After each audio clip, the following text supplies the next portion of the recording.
Hello ವಿದ್ಯಾರ್ಥಿಗಳೇ, ಈ ಒಂದು ವಿಡಿಯೋದಲ್ಲಿ ನಾವು ನಿಮ್ಮ ಬಿಕಾಂ ಸೆಕೆಂಡ್ ಸೆಮಿಸ್ಟರ್ ಎಸಿಪಿ ಸಿಲೆಬಸ್ನಲ್ಲಿ ಬರುವಂತಹ ಕನ್ನಡ ವಿಷಯ, ಅದರಲ್ಲಿ ಬರುವಂತಹ ಕವಿ ಪರಿಚಯ, 2 ಅಂಕಕ್ಕೆ ಆಗ್ಬೋದು ಅಥವಾ 5 ಅಂಕದ ಪ್ರಶ್ನೆ ಆಗ್ಬೋದು, ಕವಿ ಪರಿಚಯ ಇರುತ್ತೆ. ಯಾವ ರೀತಿ ಕವಿ ಪರಿಚಯವನ್ನು ನೀವು ನೆನಪಿಟ್ಕೋಬೇಕು, ಯಾವೆಲ್ಲ ಮುಖ್ಯ ಪಾಯಿಂಟ್ ಅನ್ನೋದ್ರ ಬಗ್ಗೆ ಈ ವಿಡಿಯೋದಲ್ಲಿ ಚರ್ಚಿಸೋಣ. ಮೊದಲನೇ ಕವಿ ಪರಿಚಯ, ರೈತನೊಬ್ಬನ ಕ್ರಾಂತಿ ಹುಲ್ಲು ಕಡ್ಡಿಯ ಪವಾಡ ಲೇಖನದ ಲೇಖಕ ಪಿ ಲಂಕೇಶ್ ಅವರ ಬಗ್ಗೆ. ಲೇಖಕರ ಹೆಸರನ್ನು ನೀವು ನೆನಪಿಟ್ಕೋಬೇಕು, ಪಿ ಲಂಕೇಶ್. ಪಾಠದ ಹೆಸರನ್ನು ನೀವು ನೆನಪಿಟ್ಕೋಬೇಕು, ರೈತನೊಬ್ಬನ ಕ್ರಾಂತಿ ಹುಲ್ಲು ಕಡ್ಡಿಯ ಪವಾಡ. ಅವರ ಜನನದ ಬಗ್ಗೆ ನೆನಪಿಟ್ಕೋಬೇಕು, 8 ಮಾರ್ಚ್ 1935ರಲ್ಲಿ ಇವರು ಜನಿಸಿದ್ದಾರೆ. ಇವರ ಜನ್ಮಸ್ಥಳ ಶಿವಮೊಗ್ಗ ಜಿಲ್ಲೆಯ ಹೊನ್ನಾಳಿ ತಾಲೂಕಿನ ಕೊಣಗವಳ್ಳಿ ಗ್ರಾಮ. ತಂದೆ ತಾಯಿ ಹೆಸರನ್ನು ನೀವು ನೆನಪಿಟ್ಕೋಬೇಕು, ತಂದೆ ಹೆಸರು ನಂದಿ ಬಸಪ್ಪ, ತಾಯಿ ಹೆಸರು ದೇವಿರಮ್ಮ. ಶಿಕ್ಷಣದ ಬಗ್ಗೆ ನೀವು ನೆನಪಿಟ್ಕೋಬೇಕಾಗುತ್ತೆ. ಇವರು ಪ್ರಾಥಮಿಕ ಮತ್ತು ಮಾಧ್ಯಮಿಕ ಶಿಕ್ಷಣವನ್ನ ಹಾಗೂ ಇಂಟರ್ಮೀಡಿಯೇಟ್ ಶಿಕ್ಷಣವನ್ನ ಶಿವಮೊಗ್ಗದಲ್ಲಿ ಮುಗಿಸಿದ್ದಾರೆ. BA ಪದವಿಯನ್ನ ವಿಶ್ವವಿದ್ಯಾಲಯದಿಂದ ಪಡೆದುಕೊಂಡಿದ್ದಾರೆ. ಇವರ ಉದ್ಯೋಗ ಮತ್ತು ವೃತ್ತಿ ಅಂದ್ರೆ ಇವರು ಮಾಡಿದಂತಹ ಕೆಲಸ, ಪ್ರಾಧ್ಯಾಪಕ ವೃತ್ತಿ ಹಾಗೂ ಪತ್ರಿಕೋದ್ಯಮ ವೃತ್ತಿಯನ್ನು ಇವರು ನಿರ್ವಹಿಸಿದ್ದಾರೆ. ಲಂಕೇಶ್ ಪತ್ರಿಕೆಯನ್ನು ಇವರು ಸ್ಥಾಪಿಸಿದ್ದಾರೆ.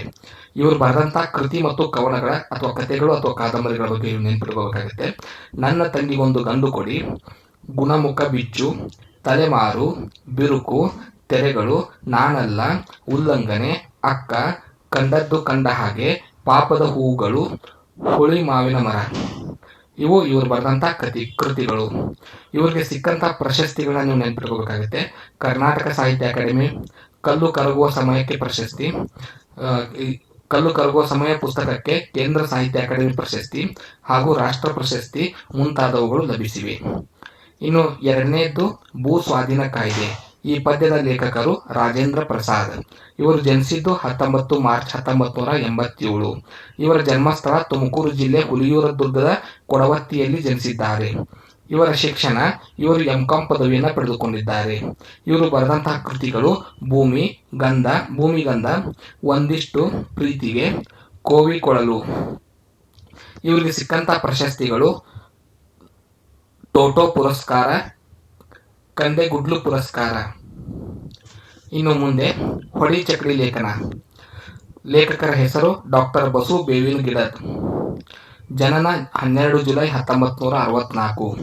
ಜನ್ಮಸ್ಥಳ ಬೆಳಗಾವಿ ಜಿಲ್ಲೆ ಸವದತ್ತಿ ತಾಲೂಕಿನ ಮುಳವಳ್ಳಿಯಲ್ಲಿ ಜನಿಸಿದ್ದಾರೆ. ಶಿಕ್ಷಣ ಧಾರವಾಡದ ಕರ್ನಾಟಕ ವಿಶ್ವವಿದ್ಯಾಲಯದಲ್ಲಿ MA ಪದವಿಯನ್ನ ಹಾಗೂ ಹಂಪಿ ಕನ್ನಡ ವಿಶ್ವವಿದ್ಯಾಲಯದಲ್ಲಿ PhD ಪದವಿಯನ್ನು ಪಡೆದುಕೊಂಡಿದ್ದಾರೆ. ಇವರು ಮಾಡಿದಂತಹ ಉದ್ಯೋಗ ಅಥವಾ ಇವರ ವೃತ್ತಿ, ಧಾರವಾಡ ಆಕಾಶವಾಣಿ ಕೇಂದ್ರದ ನಿರ್ದೇಶಕರಾಗಿ ಸೇವೆ ಸಲ್ಲಿಸಿದ್ದಾರೆ. ಇವರು ಬರೆದಂತಹ ಕೃತಿಗಳು ಕನಸು, ಇಳೆಯ ಅರ್ಥ, ಹೊಡಿ ಚಕಡಿ, ನೆರಳಿಲ್ಲದ ಮರ ಮುಂತಾದವುಗಳು. ಇವರಿಗೆ ಸಿಕ್ಕಂತಹ ಪ್ರಶಸ್ತಿಗಳು ಕರ್ನಾಟಕ ಸಾಹಿತ್ಯ ಅಕಾಡೆಮಿ ಪ್ರಶಸ್ತಿ, ಕೇಂದ್ರ ಸಾಹಿತ್ಯ ಅಕಾಡೆಮಿ ಪ್ರಶಸ್ತಿ, ಅಮ್ಮ ಪ್ರಶಸ್ತಿ ಮುಂತಾದವುಗಳು. 4ನೇದು ಕತೆ, ಜೀವನ ಚರಿತ್ರೆ, ತಾಯಿ ಗುಣದ ಸಂತ ಕುದ್ಮಲ್ ರಂಗರಾವ್. ಇದನ್ನು ಬರೆದಂತಹ ಲೇಖಕರ ಹೆಸರು ಅಪ್ಪೇಗೆರೆ ಸೋಮಶೇಖರ್. ಇವರು ಜನಿಸಿದ್ದು ರಾಮನಗರ ಜಿಲ್ಲೆ ಚನ್ನಪಟ್ಟಣ ತಾಲೂಕಿನ ಅಪ್ಪೇಗೆರೆ. ಇವರು ಕಲಿತಂತಹ ಶಿಕ್ಷಣ ಮೈಸೂರು ವಿಶ್ವವಿದ್ಯಾಲಯದಿಂದ BA ಪದವಿ, ಮೈಸೂರು ವಿಶ್ವವಿದ್ಯಾಲಯದಲ್ಲಿ 2 ಬಾರಿ PhD ಪದವಿಯನ್ನು ಪಡೆದುಕೊಂಡಿದ್ದಾರೆ.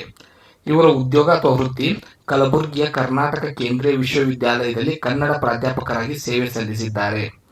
ಇವರ ಬರೆದಂತಹ ಕೃತಿಗಳು ನಡೆವ ನಡೆ, ಮೌನ ಮಾತು, ಪ್ರತಿಭಟನೆ, ಬೆಳ್ಳಿಕಿರಣ ಮುಂತಾದವುಗಳು. ಇವರಿಗೆ ಸಿಕ್ಕಂತಹ ಪ್ರಶಸ್ತಿಗಳು ಉರ್ಲಿಂಗ ಪೆದ್ದಿ ಪ್ರಶಸ್ತಿ, ಭೀಮ ಸೇವಾ ರತ್ನ ಪ್ರಶಸ್ತಿ, ಜ್ಞಾನ ರತ್ನ ಪ್ರಶಸ್ತಿ, ಅಮ್ಮ ಪ್ರಶಸ್ತಿ. ಈ 4 ಲೇಖಕರ ಪರಿಚಯವನ್ನು ನೀವು ನೆನಪಿಟ್ಟುಕೊಳ್ಳಿ. 2 ಅಂಕಕ್ಕೆ 5 ಅಂಕಕ್ಕೆ ಕವಿ ಪರಿಚಯದ ಮೇಲೆ ಹೆಚ್ಚು ಪ್ರಶ್ನೆಗಳು ಬರುತ್ತೆ. ಮುಂದಿನ ವಿಡಿಯೋದಲ್ಲಿ ಮತ್ತೆ ಉಳಿದವರ ಕವಿ ಪರಿಚಯದ ಬಗ್ಗೆ ಡಿಸ್ಕಷನ್ ಮಾಡೋಣ. ಧನ್ಯವಾದಗಳು.